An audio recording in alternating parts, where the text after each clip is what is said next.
8-1.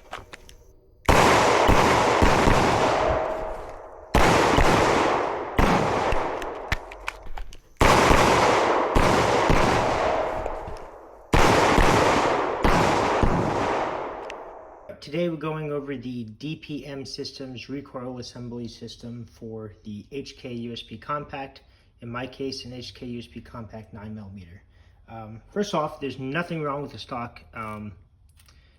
stock recoil assembly on the USP Compact. It's just old. It's a dated design, and it behaves like such, especially with heavier grain bullets. If you compare it to a Gen 5 Glock, you have a much more complicated spring system with multiple springs that kind of has a longer life expectancy on the spring, and you just have a softer recoil in general. All right, and this will actually be the control gun for when we start running some recoil footage. All right, so the system comes with this recoil spring. Again, it has a spring mechanism in the actual recoil rod. And then it comes with 4 different springs. These are 1.1 millimeter width. These are just 1 millimeter width. They say these are softer springs.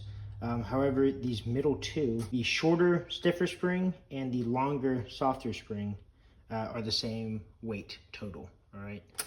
Most of my testing, especially when I was comparing recoil, was done with this spring here. It is the shorter of the heavier springs. I did test the gun with all 4, some off camera.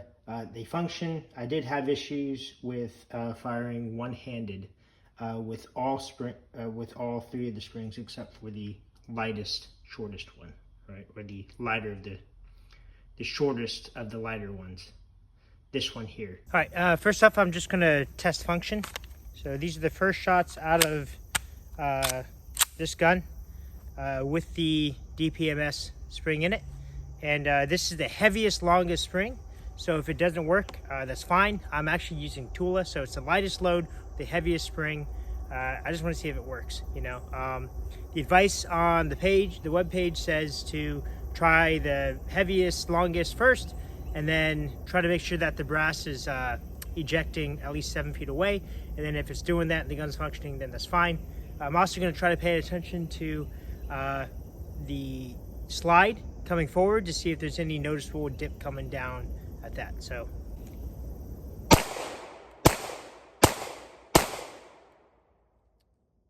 works. Let's see where that brass is ejecting.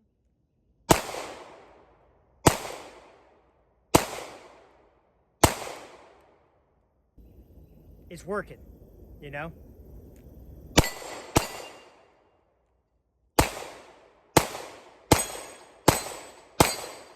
Same spring configuration, same ammo, but now just going to run it suppressed. I have no doubt that this will work suppressed, but let's just kind of see how it does.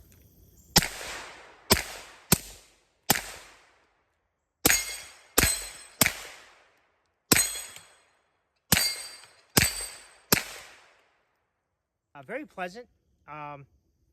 You know, I wasn't worried that it wasn't going to run suppressed, but just kind of as a feel, you know. All right, now we're back with the shorter of the stiffer springs. Still thinking it's going to work, but I think this is the configuration that I was more interested in running. So let's just see if it does that, if it runs. So first 5 are Tula. The next 5 are going to be PMC 115. This is all 115. Honestly, I wish I was conducting this as 124 or 147. But you know, I buy what's cheap, I shoot what's cheap. So I figured it's better just to know what I'll actually be running, right? So okay, Tula. Right, next comes the brass case stuff. Let's see how it works.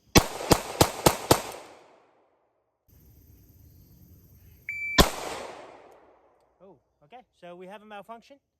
All right. I think we're at the edge now. Just because your gun works perfectly well, you know, 2 hands on the gun, you know, sometimes that's not how you shoot.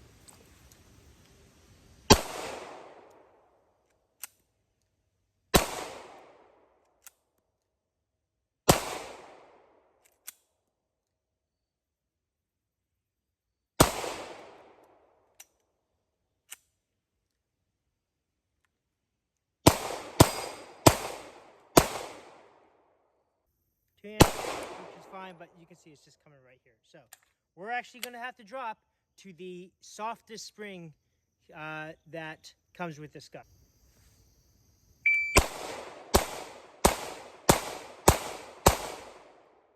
This is the shortest, lightest spring. See if it runs one-handed.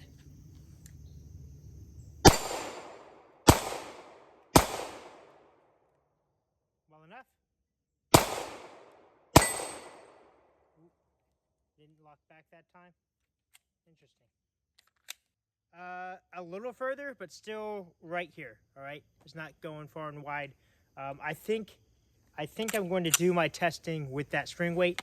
I'm a little not so far from the extremes of the springs provided, you know. But right now, I just want to see if the system as a whole is worth it with those initial 2 middle spring weights.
Basically, reliability was affected, but so was performance.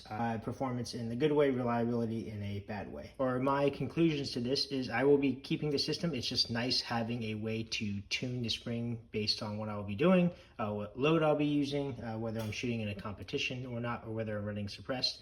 I like the system as a whole. However, for everyday carry or when my life is on the line, I will trust H2K OEM, even though it is a more dated spring design. All right. I did do most of my testing with 115 grain, and honestly, that's not where this system is going to shine. So you could throw out everything I've shown you today. I wouldn't feel insulted at all. The use case for these spring sets is more for heavier recoiling loads and even 40 caliber. So, you know, take from that what you will. Anyway, stay safe, y'all. Take care.